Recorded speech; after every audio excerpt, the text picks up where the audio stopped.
Okay, welcome everyone to the Gray Beard Talks Geospatial. This is Bruce Buxton. I'm the Gray Beard, and this is the weekly show that I have to showcase both Critigen employees as well as industry leaders and thought leaders, people who are out there making a difference.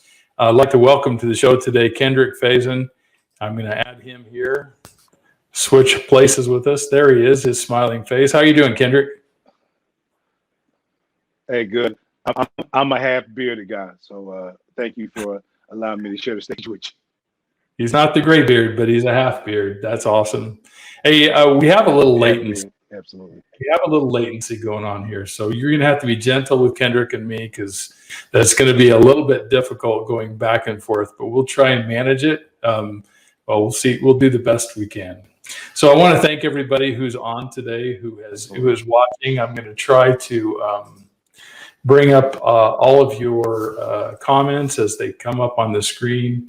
Everybody that comes is always welcome. I want to offer too, we're going to have a good conversation today, and it's always nice when we have questions or comments. I'll try to pay attention to those so that I can bring those to the screen, and Kendrick and I can talk about them. But we'll just go ahead and dig into this and start by welcoming you, Kendrick. Where are you at today? Where's home? I'm in Odenton, Maryland. Odenton, Maryland. Okay, I know that place well. I used to live in Annapolis, and I used to have friends that lived in Odenton. So it's kind of somewhere between Annapolis and Baltimore. Pretty much. Yeah, absolutely. Have you lived there a long time? So I think I've been in Odenton maybe 5-6 years. But it's not where you grew up, though, right? No. I'm from the pickle capital of the world. I hope everybody can check that. If you got these in your house, that's where I'm from. Please go out and support my hometown. Your hometown, Mount Olive, North Carolina. Now, I didn't know any of that before Kendrick and I talked, but there is an actual place where they make pickles called Mount Olive, North Carolina. So support Kendrick and his pickles. All right, very good. And where did you where'd you go to school after you got out of Mount Olive? So I went to Fayetteville State University, historically black college down in Fayetteville, North Carolina. I call it the hidden oasis of the South. We're nestled right there. Besides, most people who are military folks understand Fort Bragg and the Murchison Road. So all my military folks know. I probably did a stint down in Fayetteville at 82nd Airborne. So okay. Fayetteville State University. Oh, awesome! Fayetteville State University, and you studied. What did you study? Geography. Well, actually, I first started off as a PE physical education major. Then I realized that coaching didn't make any money, and then I went over to history education, and then there was this thing called praxis that everybody in my school was a 5-year senior, and I said, no, I can't do that. And so then I went and did history outright, and then in the latter portion of my years of history, realized that there was a couple more hours I could take. So I have a dual degree in history and geography from Fayetteville. Excellent. All right. So I neglected to say, excuse me, it's my fault. I neglected to say at the beginning of this live stream that Kendrick is the CEO of a company called SpatialGIS. Tell us a little bit about SpatialGIS. What do you do? How do you do your work? Who do you work for? Those kinds of things. Yeah, so we're supporting state, local, federal government agencies. We're a small, up and coming geospatial company. We're full service GIS. So there are a lot of components who have like engineering or those kind of operations inside the company. We most definitely support map service. So we do general geospatial services, data analytics, data management, emergency service. So my background is with FEMA.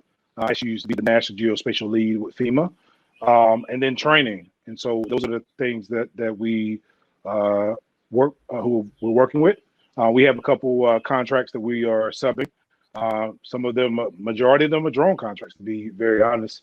But we also have some geospatial opportunities as well. So we are a next generation geospatial company. So we're not in the market of just doing maps, but we're looking to meet with customers, kind of help them integrate from enterprise solution to taking them from, you know, a more standardized type of operation to automation, scripting languages, enterprise solutions, and also cloud and hybrid models as well. So very eager to get engaged in the community that way. I'm sorry, not second generation. You're next generation geospatial, and is that anything like Matt Sheehan's Geospatial 2.0 in your mind? Same kind of thing. Yeah, it's really. I mean, yeah, it's machine learning, AI, augmented reality. We talked about last night. You know, from a cryptocurrency, the blockchain. How do we get engaged with that? You know, I think somebody told me one time, they said that, you know, Kendrick, stop thinking that you're so bigger than you are. But, you know, I think that's the way that companies grow, is that they have to have big goals and big admirations, and technology is moving so fast. We're all going to e-vehicles. Just saw an article this week, Bruce, that they said that gasoline is about to go up because truckers are out. So it is going to be a push for e-vehicles. So if you have an e-vehicle, you know, those are the things that are moving. And I think we had a conversation just recently about the Jetsons, is that things that we thought, like a VCR. I don't know who has a VCR, a cassette tape, who has it? And so when I talk about next generation, I'm talking about things that's going to prolong us as a newer company and project us along with some of our bigger competitors. That's really cool. So out there in the future, looking at some future trends, and we're going to do a little bit more of that at the end of this live stream. I want to go back though, Kendrick, and just talk a little bit about your education and about you being a proponent of HBCUs, historical black colleges and universities. I stated in the lead up to this, you know, it's really important to me as a middle-aged white guy. It's really important to me to promote and look for opportunities to sustain diversity in the geospatial community. You were telling me a story about your first Esri UC and how that felt. Maybe I'd love it if you could tell the listeners or the watchers, but before you go there, hang on just a minute. We actually have lots of people watching today for watching. We've got Simaya and Batul and Jeremy, Andrew, Jamie, Jeff, Mike, James, Tim, everybody, you know, lots of people here today, and I'm sure that this story would really be interesting to them. But I also want to ask you folks that are listening, that are watching, if you have questions for Kendrick about any of the subjects we talk about, please put those in the chat, and then we'll try and get to those at some point in the conversation. But go back to that time that you were talking about with me about your first Esri UC and what you felt and how that made you feel. Yeah, so I was in graduate school. I went to graduate school at Murray State University. I met Jack Dangerman and my boss at the State Department when I was interning. And that's right. Hang on now. That's right. You knew Jack Dangerman before you actually got in graduate school, right? Correct. So I met Jack and those guys. Well, my boss knew I was going to go to graduate school to do GIS, and he said, "Hey, Kendrick, you got to go do this GIS thing. There's a conference at the State Department. Why don't you go and check it out?" And I think it was Klaus Green. I think he was president of Digital Globe at the time, and Jack was there. Didn't know anything about Esri. Didn't know anything about Digital Globe. I just knew that we had ArcView 3.2 at my school, and we were making some things called maps. And I was going to graduate school. At my school, we just didn't have. Just go back. At my school, we did maps with a protractor and a compass. That's how, you know, my instructor was like, "Hey, we don't want you to jump on this technology first. We want to show you how maps were made before." And so we did digitize and those particular things. But to circle back to the Esri conference, I actually went to the Esri conference in 2003. and I had just graduated from undergrad and was gratefully selected to be a student assistant. And then I walked into the general planning meeting, and I was still a graduate student, so I was still kind of secluded with my classmates. There may have been 10 of us, and I still was the only Black person in my class, my graduate program. But when I go into every conference, it wasn't 10,000 at the time. It may have been like 7,000 people. But when I went in that room and nobody looked like me, I didn't understand it. I didn't understand if this is a career and I'm about to get a graduate degree. And I actually took a position at NGA. Well, at that time it was NEMA. So I had a federal job back in DC. But for me, long term, if I wanted to succeed in this career and go forward, nothing looked like me. And so and it was different too, because I was at a room and I was in a place that there was no prescribed process for me to get there. I literally looked up on it. My school had GIS and it was a geography course. I got engaged with it. I was good at social studies, but there was nothing from elementary school to middle school to anything that had me engaged in GIS. And then when I got to college, we didn't have what we have at my institution now. We didn't have a GIS lab. I think we may have had 2 computers and like our info and Esri, but there was nothing there to get me there. So to be in a room like that, I didn't understand how I got there. But when I got in there, it kind of spooked me, because where was my end goal in regards to my career? And I'm thankful that I'm here now as a CEO. It's a very challenging part, but I think that many geospatial professionals that are minorities, not only just Black, but Asians, Hispanics, gays, lesbians, and even some of our women, see this industry on where we go next, because most of our leadership structure, are white men. It's a race car, but it's really, how are we going to move the industry forward? And that I think that spooked me for a while, but I really just put my head down and just kept working. And that's how I got here. Yeah, it's interesting. Our industry is growing so fast, Kendrick, and I don't remember, you said that you thought the total market was like $450 billion worldwide for the geospatial industry. So we're growing very fast. And I think for me, it's not like I don't want there to be white guys, white men working in GIS. I just want there to be more of everybody else. That's all. Right. And so just going back to where you found yourself, like what was your response? Like, how did you end up responding in your life to the experience? I know that you work very closely with HBCUs, like you have a real passion for that, the HBCU education, but specifically, I think bringing GIS education to the HBCUs. Have I got that right? Yeah, absolutely. So I attended Fayetteville State University. Fayetteville State University is one of 106 historically Black colleges in the United States. One of the things I think most people don't know, when I was in college, I served as student body president. And so if anybody's going to college and they knew the SGA president, they're very outspoken. They're a go-getter. And I was very active like that when I was in high school. So and I actually didn't plan to go to Fayetteville State. I actually had a full scholarship to run track and field at the University of North Carolina, Wilmington, to high jump and the triple jump. But I decided to go to Fayetteville State, and it's the best decision I've ever made.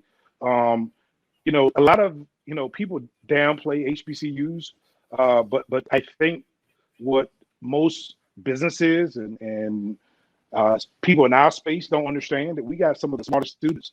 You look at one that came out of HBCU, and I think that if we really kind of look at the industry and look where we're going to go, most of the time I think people look at, and this is no knock, and I spoke at the USGIF University Summit maybe a couple years ago, and it's Utah and it's Penn and it's George Mason, but there's a lot of good talent at our HBCUs. We have good computer science programs, so everybody's talking about data management, data analytics, and those particular things. Bowie State, North Carolina A&T, Morehouse College. We have majority of our HBCUs have computer science programs. Alabama A&M, those are some of those programs, and I think that the Fayetteville State is a USGIF program. North Carolina Central, we're USGIF certified, but there may be 10 very good. Tennessee State University, Morgan State University, Clark Atlanta, Charles Drew, Dave Padgett. He's one of most definitely been speaking long-term at HBCUs. And I told Dave, as long as I am a CEO of my company and we got resources, we're going to support HBCUs because we've got a good talent pool of students. And I think that it is on us as an industry to go in and engage with our students. Yeah, thank you, Dave Padgett, for being on watching today and supporting this live stream. Dave is the associate professor and director of Geographic Information Sciences Lab at Tennessee State, which is one of the HBCUs that you just mentioned. So the question I have is there room for kind of like Critigen, for example? Well, you just mentioned when we were in the green room, you mentioned that Maxar had just created some partnership with an HBCU in Missouri. You think, well, maybe is there room for other companies, corporations to support HBCU education and specifically maybe geospatial education? Yeah. So again, Dave and Dr. Tran at my university, there is great potential for companies to go and engage. We have at SpatialGIS, we have an MOU with Fayetteville State and North Carolina Central. But most of the work that we're going to get that we would have shipped out to other countries, we're sustaining that here and we're sending that work to our HBCUs. The same idea with Dave, and as we start to, we at SpatialGIS grows, but I think larger companies, kudos to Maxar, who I read today, who's doing a executive geospatial program at Harris Stowe College down in St. Louis, particularly. So, and again, there's 106 HBCUs, and then maybe only 10 of those schools have geography programs. But it's very important. It's very important that we engage. Yeah. Google, Apple is opened up a $1 billion tech hub in Raleigh. You have North Carolina Central, St. Augustine, North Carolina Central University. So there's a hodgepodge of not just Duke University, not just NC State, but again, we have some very good students at our HBCUs. So let's hope Google takes advantage of that and jumps in and does something to help. Apple. You can have to Apple. I'm sorry, you said Apple, not Google. You're gonna have to explain this comment from Joe for me though. NEMA. Wow, I remember when NEMA was NPIC. What does that mean? Too many acronyms there. Too much. I don't even know what all that means. So when I was in college, and I went to college in 1998. And so in 99, two guys, Ben Combo and this guy named Danny Neal, came to my cafeteria. And I had some sweatpants on, and they were at a career booth. They had a career fair right in front of the cafeteria. And they were from an organization called NEMA. And I thought it was a drink. I didn't know what NEMA was. But at that time, it was the National Intelligence Mapping Agency, which is NEMA. NPIC was the National Photogrammic Interpretation Center, which was a CIA organization. And then when NEMA came on board, I think NEMA was also, it pulled some of the CIA folks and DOD. And then I think by the time I went into NEMA, I was interviewed for NEMA. By the time I got to NEMA, it is what you guys know now as NGA. Got it. Okay, so these are all these federal government acronyms that I'm kind of missing on here. Thanks, Joe, for pointing out that, alphabet soup. Alphabet soup. Yeah, absolutely. All right. Well, let's extract ourselves out of that piece of the conversation. Let's move on to a little bit about what SpatialGIS does. Like, what kinds of work are you engaged in right now, Kendrick? So right now we have a worldwide drone contract that we're about to support. We also have an international drone contract that we are gearing up to support. We're working with some other drone companies. We've been engaged, so we've kind of supported the North Carolina Drone Symposium. I think 2 years ago we sponsored their I'm big on kids, so we did the STEM. We sponsored the STEM program with them. So a lot. I tell people all the time, 80% of our work is geospatial, 20% is drones. But it seems like majority of the bulk of the opportunities are coming to us are drone opportunities. We are doing some GIS work. Matter of fact, we just had a very unique project to come on my desk as of yesterday. Is to identify Confederate streets. And so we're working with a partner to engage in that because I don't know if it's just something that they're trying to make awareness of, but that just came to us as well. We are really trying to get engaged back into the emergency management side of the world, as I've told you before. I used to work at FEMA, and a lot of the stuff they're doing with the vaccine, they're not going to knock on doors. But during Hurricane Sandy, I can honestly say that I'm pleased to say that I'm one of the very few individuals that have managed a natural disaster as a geospatial leader, and that was at Hurricane Sandy. But we developed a tool called a SMART tool, which allowed FEMA staff to go out and knock on doors and track that and do some data analytics on the back end of that. And that was early. Hurricane Sandy was 2012, and now you see Esri doing Mission, you see Tableau and those type of things. But we had, when I say next generation, we thought about that in 2012. So we're really trying to get engaged with our customer base to take that envelope. We have a lot of customers that call that are still dealing with some very traditional geospatial issues. We had a friend down in Georgia who just wants to collect fire hydrants and needs to do a data collection strategy.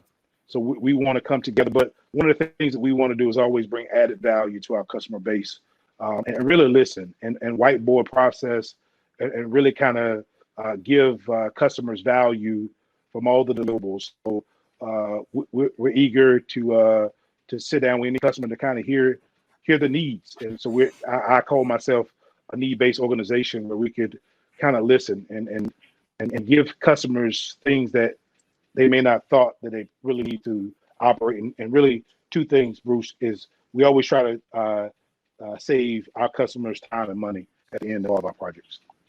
That's nice.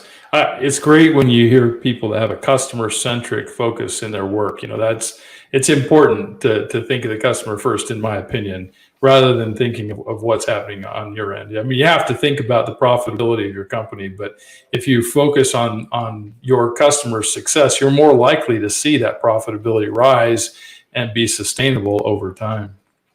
A question, don't let me forget, Kendrick, because I want to talk about our engagement, you and me, on Clubhouse, because I think it's been interesting, and I want to talk about that at the end. But before we go there, a question I like to ask people who are in our industry is, like, when you look out at the future and you think about either yourself or the company that you manage, that you work, that you own. What do you see that kind of excites you? What's the technology or the opportunities out there that really excite you, that kind of get you juiced up? To be honest, what excites me is the culture. SpatialGIS is not a company. We do work and we're gonna get cash flow and that, but we're a culture, and we want to. A lot of companies are not culturally sound. And that's one of the things that, anybody that comes to work for us, they got to understand that we are a culture. We want to ensure that we're just not just at the computer, head down, and we're not supporting the community. And so every office that we're in, we're going to be knocking at the door, trying to find ways to mentor students, to give internships.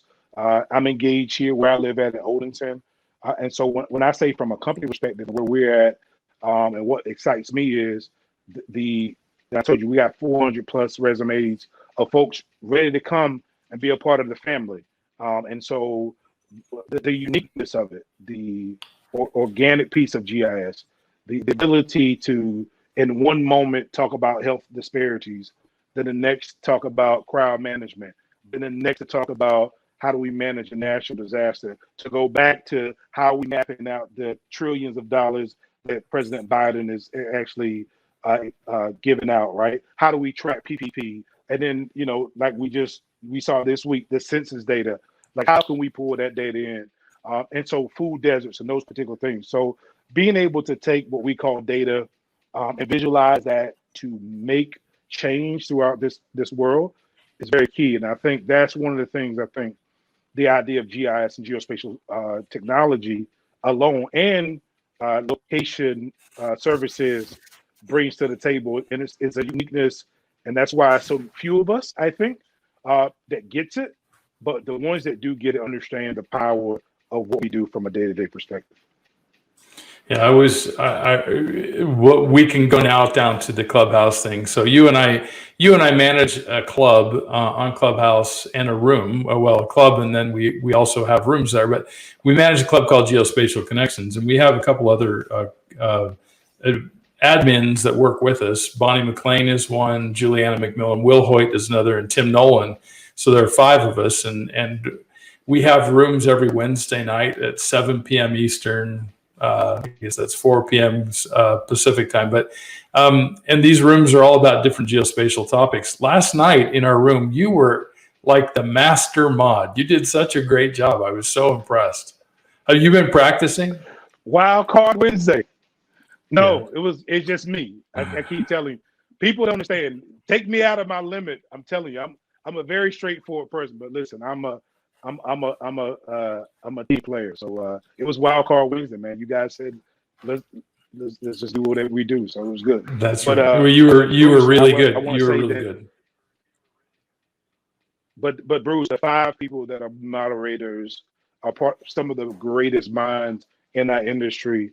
And I want to give kudos to all of those guys, man, because we really put our time into this.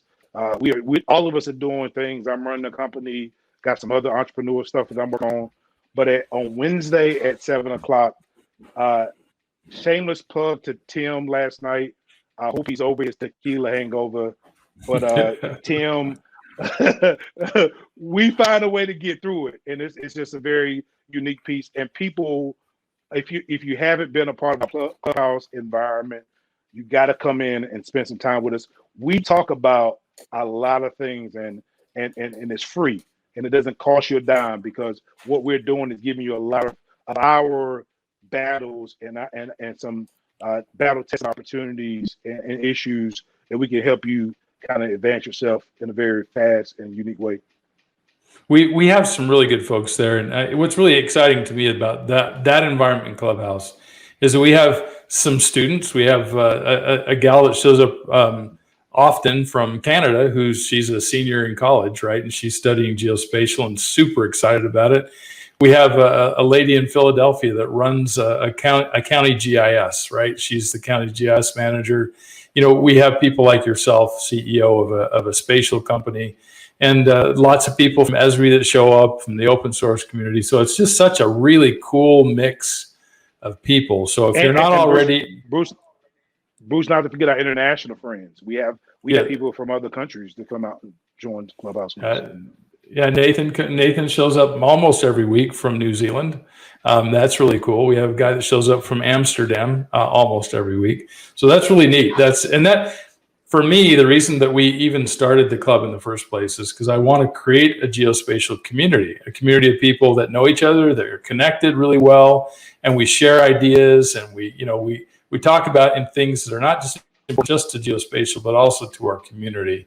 So if you don't already have, if you're not already on Clubhouse and you'd like to find out what all the talk is about, all the moderators that I just mentioned, myself, Kendrick, Bonnie, Juliana, or Tim, we all have quite a few invitations that we can send to you. We're weeks away from Clubhouse being opened up to Android. Right now, it's a iPhone only.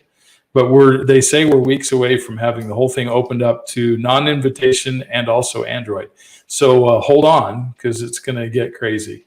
At any rate, I just want to tell Kendrick how much fun I've had working with him on that. That's been a blast. Kendrick and I got connected, I think, about 2.5 years ago, 2 years ago about, off of connection off of LinkedIn. So this is the last plug I want to do before I go, and I'll give you a chance to give a plug at the end.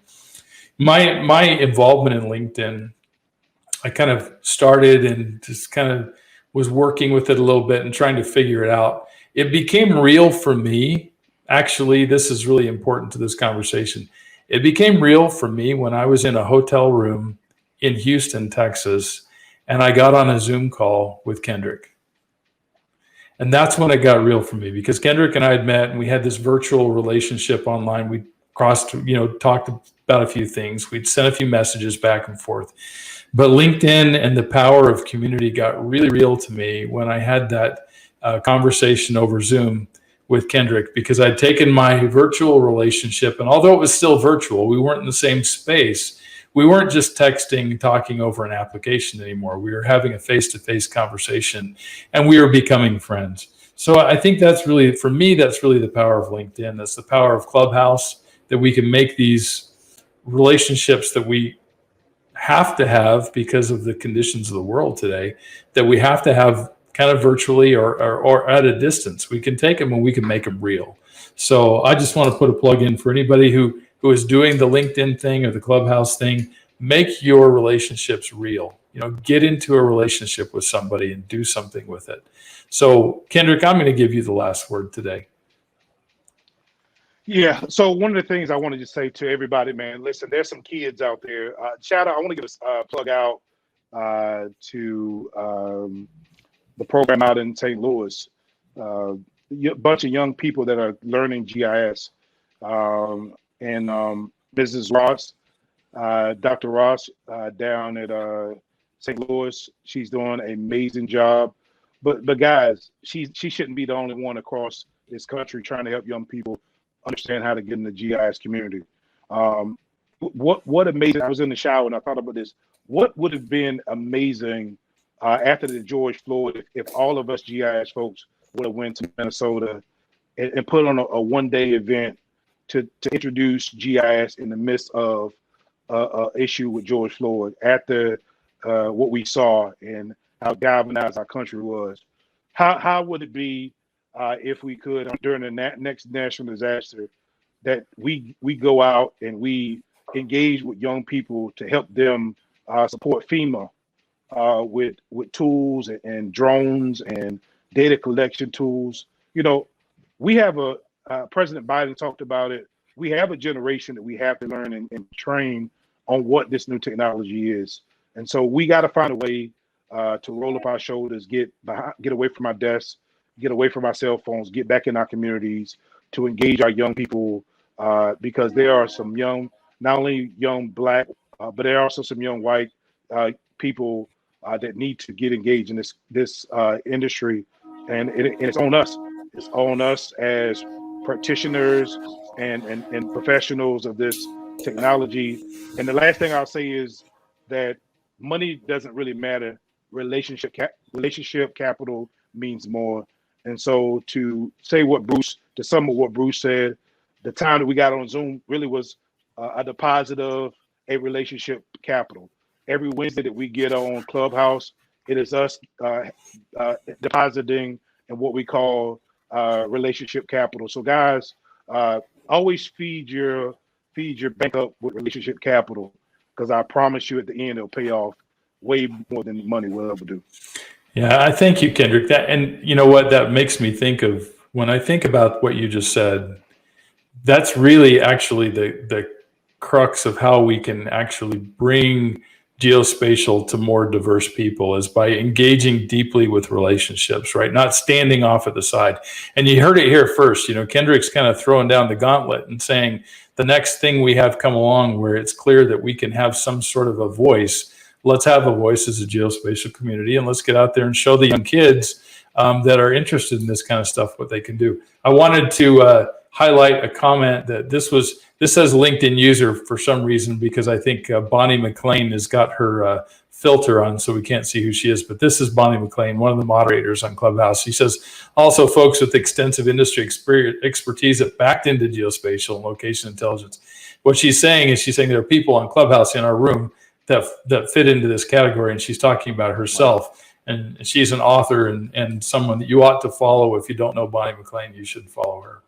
At any rate, Kendrick, this has been exactly, absolutely. This has been exactly what I wanted it to be today. I really, really appreciate that. Oh, you know what? We've got one question here from Jaime Crawford. She's a Critigen person, and thanks for coming and watching, Jaime. Can you share a list of HBCUs that have GIS and computer science degrees? I'd love to get more proactive with these programs? That's a great question, and I think that Kendrick has that right at his fingertips. Yeah, and Dave Padgett from Tennessee State has been the leader in HBCUs. I dare jump in front of him. Dave has been working on this for many years. I call him the godfather of GIS HBCUs. He was doing it when I even was a student. But reach out to Dave, reach out to me, and anybody else. There's some lists that we can compile.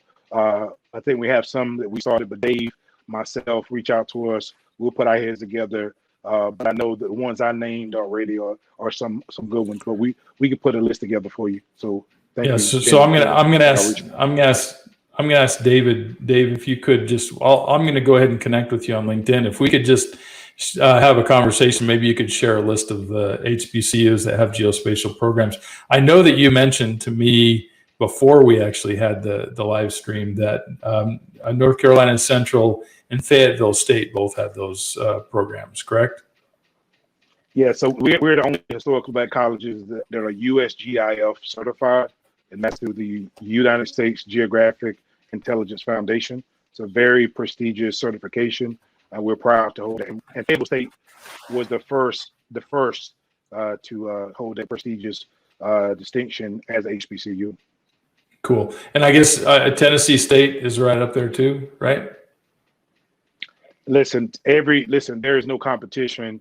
Dave Padgett, Morgan State University, Clark Atlantic, Charles Drew University, all of these universities, Jackson State University, Alabama A&M, Florida A&M University, all of these schools still need our help. And regardless of how good and what certifications we have, we're all in this fight together. And so the spirit of HBCUs, if you don't know it, we are all together. And most definitely, Dr. Archer is also another one that is a pioneer in this game. And so all of us work together to, even though I don't really care too much for Tennessee State, because that's the inner rivalry of HBCUs, but I'm supporting every HBCU. Yeah, I'm hearing you. Everybody's got to have a rivalry, but we'll look for Dr. Archer's list and let's connect, David, and we'll kind of do some more of that. This isn't the end of this conversation. In fact, we started having this conversation way back 2 years ago, and this will continue, and we just need to dig in and do something meaningful. Kendrick, it's a pleasure to be connected with you. I consider you a friend, and I really appreciate you coming on today. Let's stay in touch, okay? All right, thanks all the listeners for listening today and the questions. Really, really appreciate everybody coming on today. Watch this space every Thursday, 4 p.m. Eastern time. You go to my profile, you look at the activity section, and there's a link there. You can get into the live stream. I have a lot of people ask me, how do I get the link to the live stream? And I just got to tell you that it's the hardest thing that I've done in promotion is to try and promote this live stream. But by definition, the live stream really doesn't exist until it exists. So just wait till 4 o'clock, go to my profile, and you'll find a link for the live stream. If you have any suggestions for guests or people you'd like to hear from, my LinkedIn is open. DM me on LinkedIn, and we'll do some of that. So Kendrick, again, thanks, and we'll talk soon, okay? Yeah, and please check our website out for all the information in regards to spatial GIS, www.spatialgisservices.com. Thank you, guys. www.spatialgisservices.com, and you can get Kendrick also on LinkedIn. He answers his DMs. Absolutely. All right, guys. Thanks, everybody. Thank you.